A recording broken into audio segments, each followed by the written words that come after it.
Okay, so before the exam we were discussing goods market, where you had only two sectors, households and firms, and we learned how the equilibrium value of GDP is determined in the goods market. Okay. So today I'm going to throw in another sector. We'll incorporate government sector in our market. Okay. So that's your third sector of the economy that will include now. So we are going to bring in the government sector.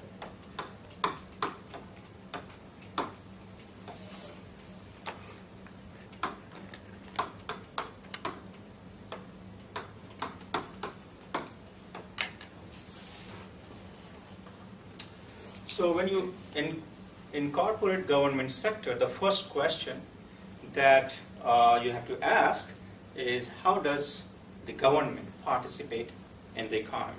What are some of the ways in which the government would participate in the economy? Go ahead. Tax. Government will tax. Okay, that's one way in which the government participates in the economy. Anything else? Unemployment. Unemployment. What do you mean by that? Like giving out money. Government gives unemployment benefits, right? Okay, that's correct. What else? Anything else that the government does? Government also spends, isn't it? Buys a lot of goods and services from households and firms. Government, for example, hires households to work and pays salaries in return for their services. Okay? And government also buys a lot of goods and services from firms. So not only government taxes households and firms in the economy, government also spends money. Okay? So these are some of the primary ways in which the government participates in the economy. Okay? So let's say G refers to the government spend.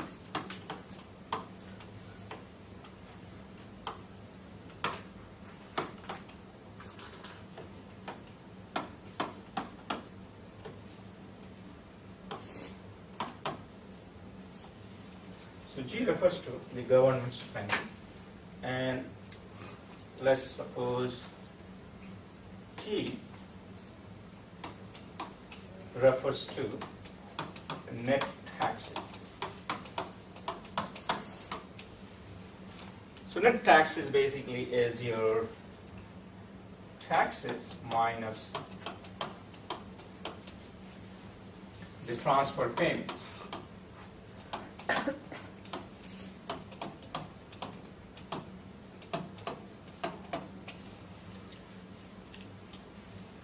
So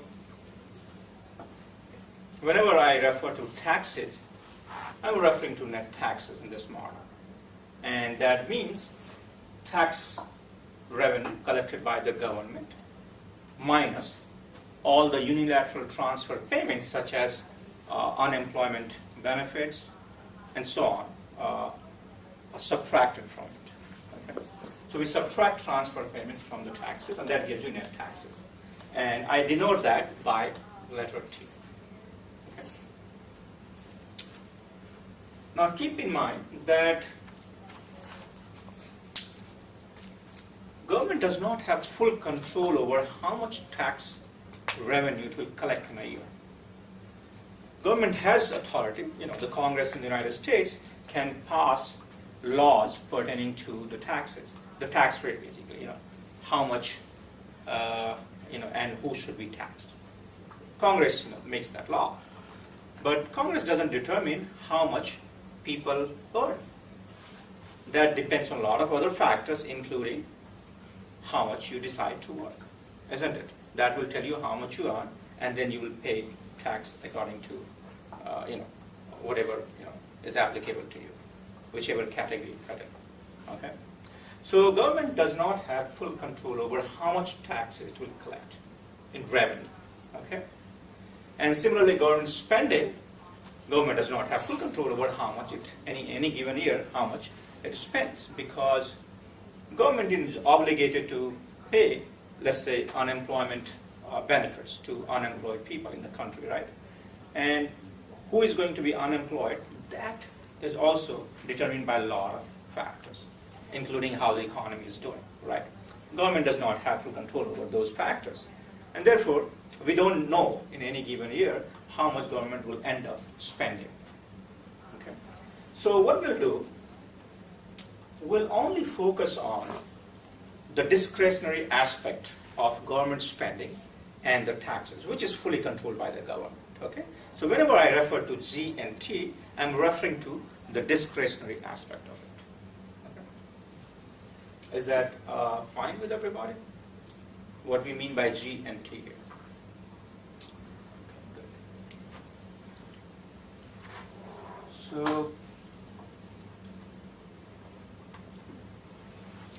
now we know that the government is going to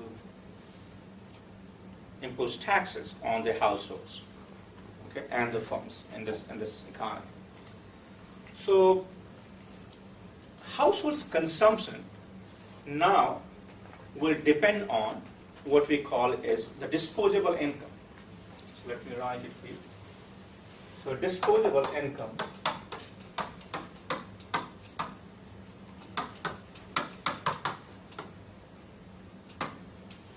is income left after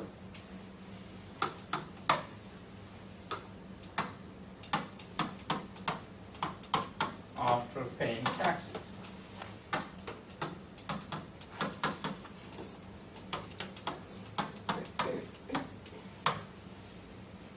So income left after paying taxes is your disposable income. And this will determine how much a household consumes. Okay?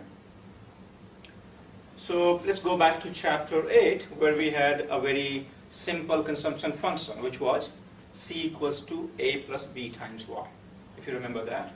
So let me write it for you. So consumption in chapter 8 was A plus B times Y, where A is your autonomous consumption when income is 0, and B is your marginal propensity to consume. Okay, and Y is your income, aggregate income. For the, we're looking at aggregate consumption being a function of aggregate income. Now, households have to pay taxes.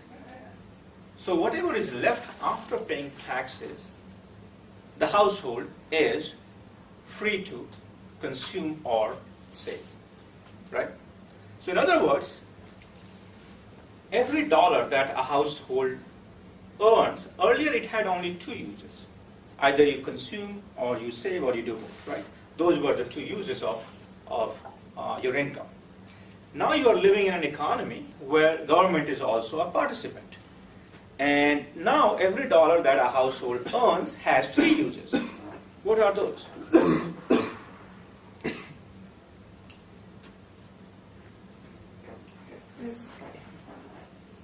Go ahead.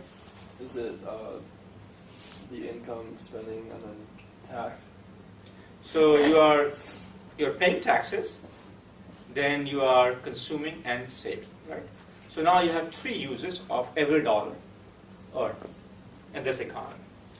So you can say income has three uses, which is either you consume or you save and you pay taxes, basically. So every dollar gets divided into these three parts. And it's always true in this model. It's an identity, always true, the way we have defined it. So, as I said, this needs to be modified now, isn't it? Because Y is your aggregate income. We have to make it, we have to make consumption dependent on the disposable income. So, let's say Y subscript D refers to your disposable income. So this is your disposable YD. So household consumption now depends on disposable income, which you can write as, so let me go to a new slide. Consumption is equal to A plus B times Y minus T, where T is your net taxes and it is a lump sum tax. What it means is that everybody has to pay the same amount in taxes. Now it's a simplifying assumption. We're assuming that in this economy, all households pay the same amount in taxes, irrespective of how much they earn. Okay, just to keep things simple. Now, you can always, make taxes dependent on how much you earn, right? Taxes, you can incorporate that in this model, and your appendix in the textbook has done that. Okay, if you are more interested in that, you should look at it. For the time being, we'll just keep, taxes as lump sum taxes. Everybody pays the same tax, same amount. It keeps things simple. Okay. Is that fine with everybody so far? What we mean by consumption function in this three-sector economy? All right, so that's your consumption. So let's plot consumption function. Let me give you a hypothetical consumption function. So let's say consumption equals to 100 plus 0.75 YD, where YD refers to your disposable income. And let's suppose the lump sum tax is $100. Everybody pays $100 in taxes, irrespective of how much you earn.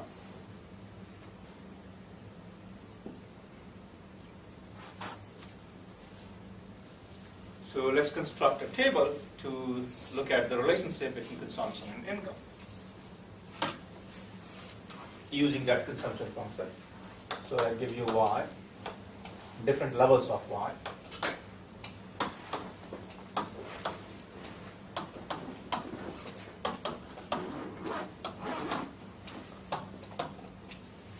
And we know taxes are equal to 100 everywhere.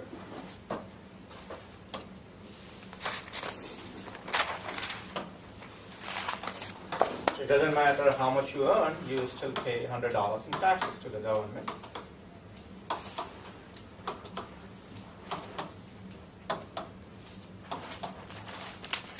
And then you have to find consumption using the consumption function. So can you tell me what is consumption equal to when income is 0? You have the consumption function, plug in the values of T and Y, and that will give you the consumption.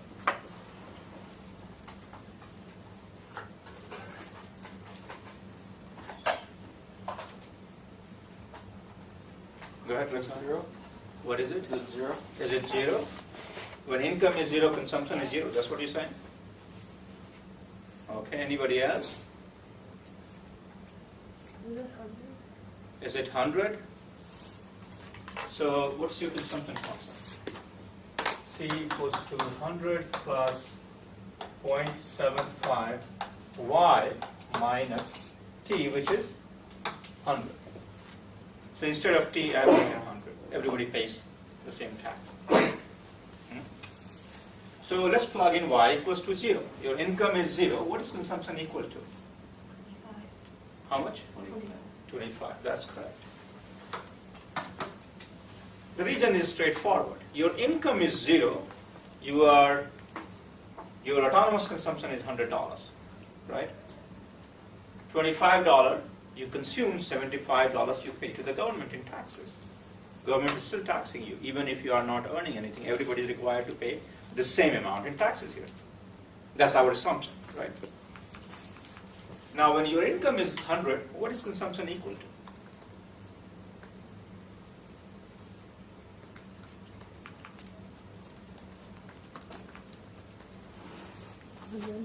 How much? 100. 100. So plug in 100 over here. 100 times 0.75, what do you get? 75. And 100 times 0.75 is 75, right? So 0 basically. So you get 100, right? Will be 100 minus 0. 100. 0. So it's the same way, either 100 times 0.75 minus 100 times 0.75, the same thing. So you get 100, okay?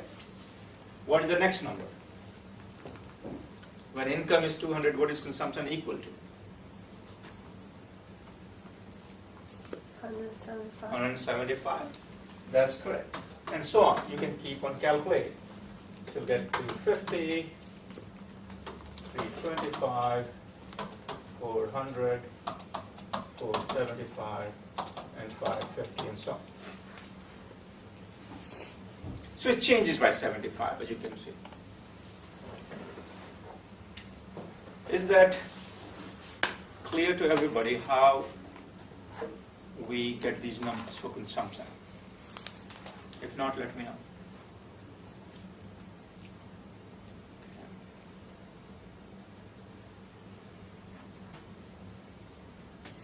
Now, our objective is still the same in this, three-sector economy. We want to understand how the value of aggregate output is determined in the goods and services market. So it's very similar to what we did in Chapter 8, the previous topic we had, right? The only thing I have done here is incorporated the government sector, right, to make it a little bit more realistic. And we are doing the same exact exercise here in the presence of three sectors now. Okay? So conceptually it's not different from what you learn in Chapter 8. It's just you have an additional participant in the economy. So let's plot this consumption function. So I want you to plot the consumption function in this space where you have aggregate output on the horizontal axis and consumption on the vertical axis. So tell me what is the intercept and what it looks like. Plot the consumption function.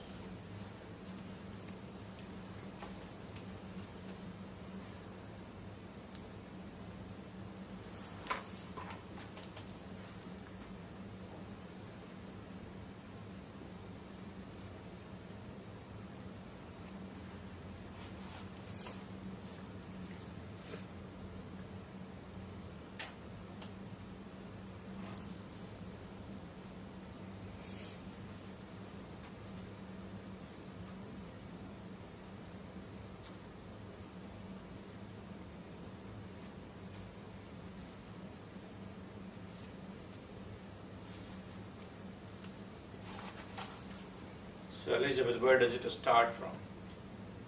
It starts at 25. Starts at 25. And then what is the slope? Um,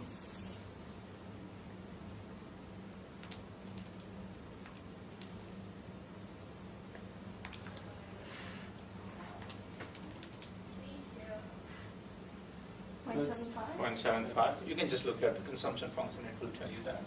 So you're saying it starts at 25. So let's say 25 is here. And then it increases at the rate of 0.75. That's your consumption function. Okay.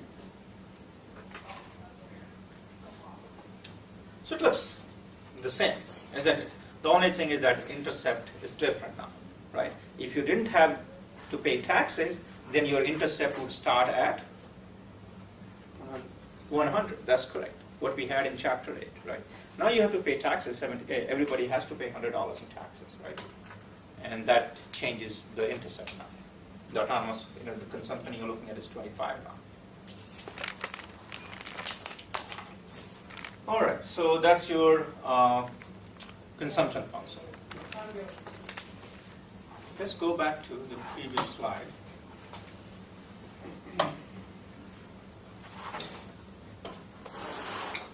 Let me give you more information. So let's continue to assume that plant business investment is still $100. Okay, it's an exogenous variable. So I is still $100. That's the current level of business investment.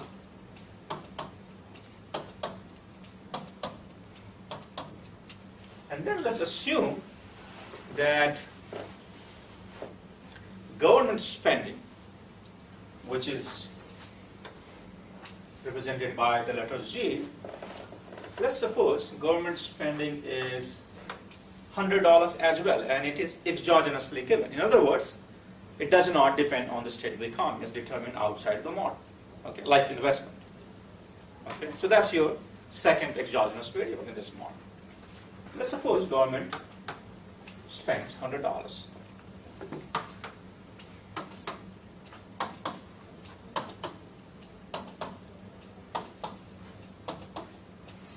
So given this information, we want to predict what would be the equilibrium GDP in this economy. Okay? It's the same task we did in Chapter 8. Now we are just including government, and we want to find out what would be the new GDP in equilibrium. So as you can see, we have G and T. These are the new columns we have, isn't it? Because of government participating in the economy. So T and G, these two columns are because of government participation. So that's our task. We want to predict what would be the equilibrium in this market. But let's revisit the equilibrium condition from Chapter 8. So what was the equilibrium condition in Chapter 8, if you remember? Does somebody remember the equilibrium condition in the goods market from Chapter 8? When you had two-sector economy? Is it when y equals c plus I? Y equals to C plus I. Or in other words, aggregate output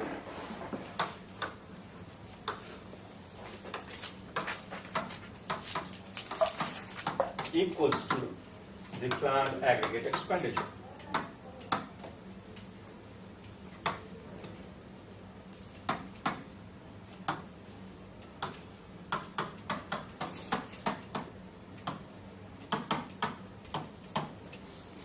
So this is your equilibrium in the goods market.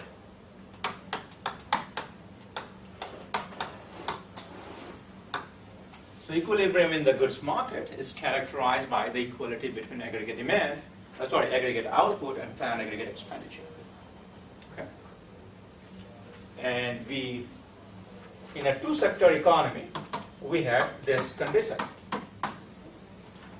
Y is your aggregate output and C plus I is your planned aggregate expenditure, because we had only two sectors in this model.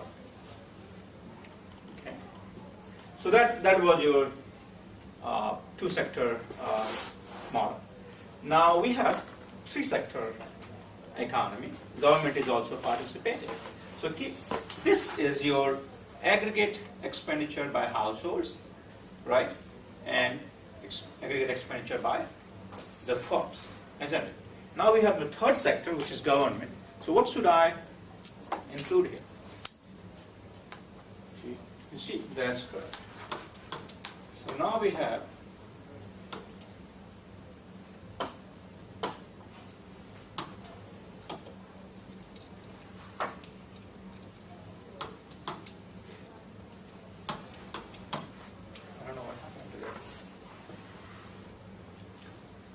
So it's still the same, equilibrium condition is still the same. Aggregate output equals to planned aggregate expenditure. The only thing is that the planned aggregate expenditure now includes government spending as well.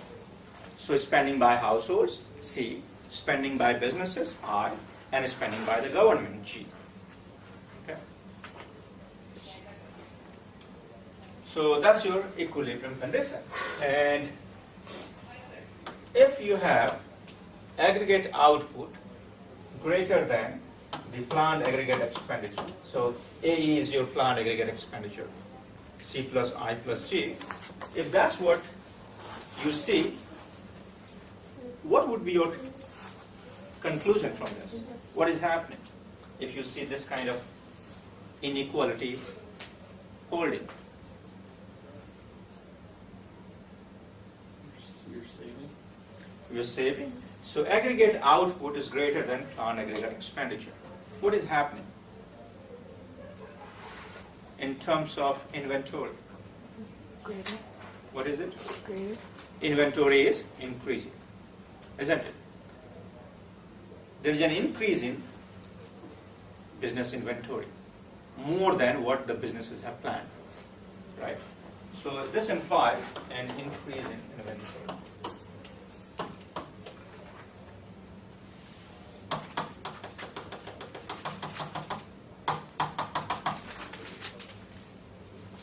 I think the battery is 20 charge on this one.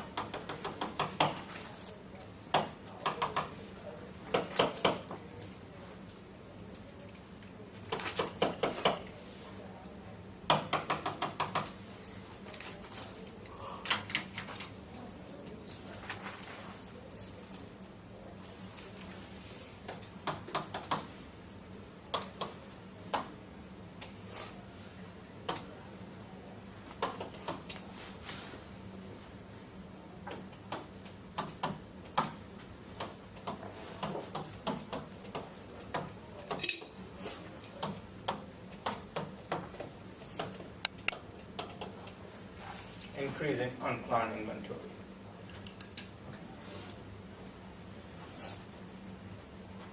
So what will happen when you have an increase in unplanned inventory? How would businesses respond to it? Would they increase production, decrease production, decrease production? That's correct. And therefore, GDP would decrease. And if you have this, the opposite taking place,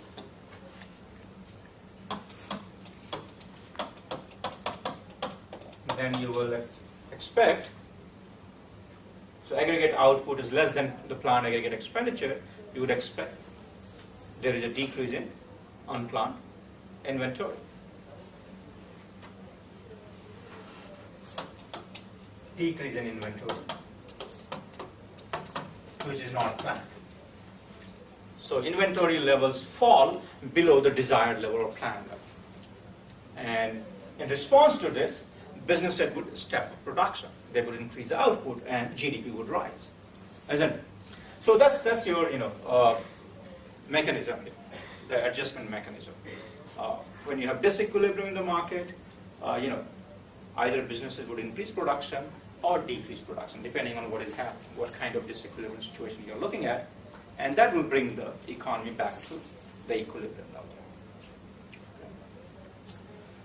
So let's go to. So next we want to find out what is the equilibrium in the goods market. So first let me draw a diagram to capture this information, and or let's just look at the table first, so that we know the exact number. What is the GDP in equilibrium, and then we'll draw a diagram to capture this information. So the next task is to find planned aggregate expenditure, which is C plus I plus G. So let's add C plus I plus G here and see what you get. Let's increase it further to 800.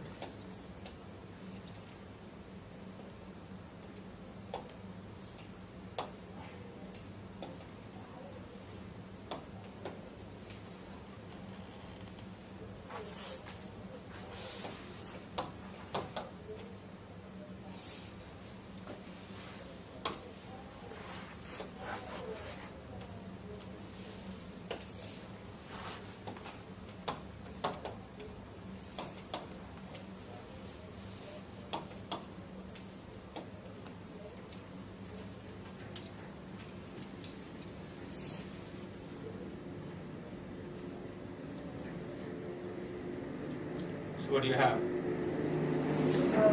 225. So 225.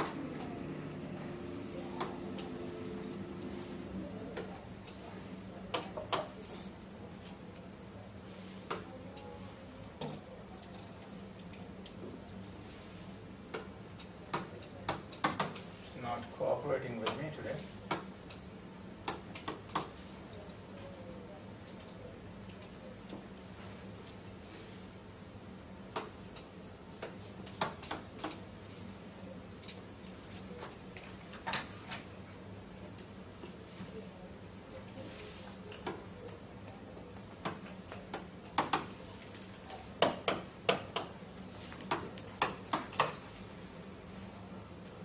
not going to help. So let me switch to the board now. Okay, over here. You just write for you. You can write over here. I'll just delete it. See that? Get a better one.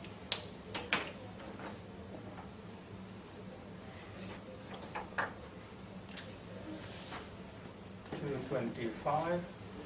Then what's the next one? 300. 300. And then 375.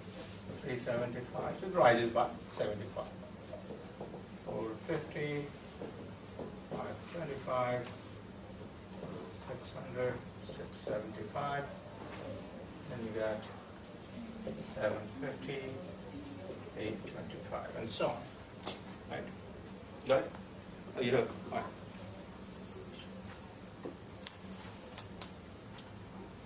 So you'll have to extend this further, okay, to look for equality between plan aggregate expenditure C plus I plus C and Y.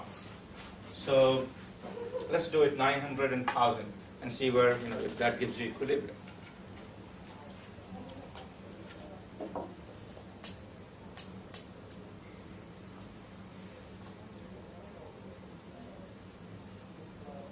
Go ahead.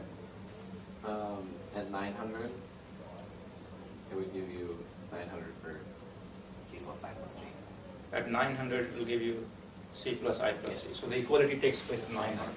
So if I have 900 over here, you got 100. This is 700. That's correct. So you will get, what is this? G is 200. So equilibrium in the goods market will be at 900. So equilibrium GDP is 900. That's your answer. Y equals to 900. Given the information we have for this economy.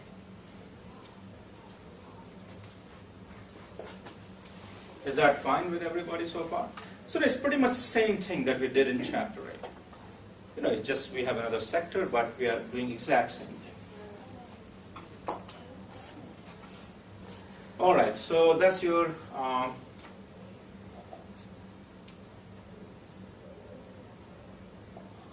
table. Let's graph it. Okay. So, can you do the graph? You already know how to graph these things, right?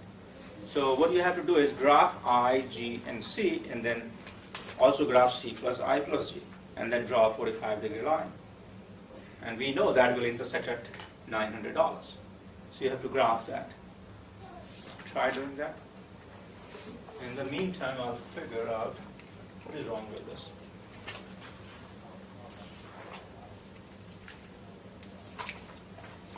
Does anybody have a battery like this? I have in my calculator. Can I just replace it and see?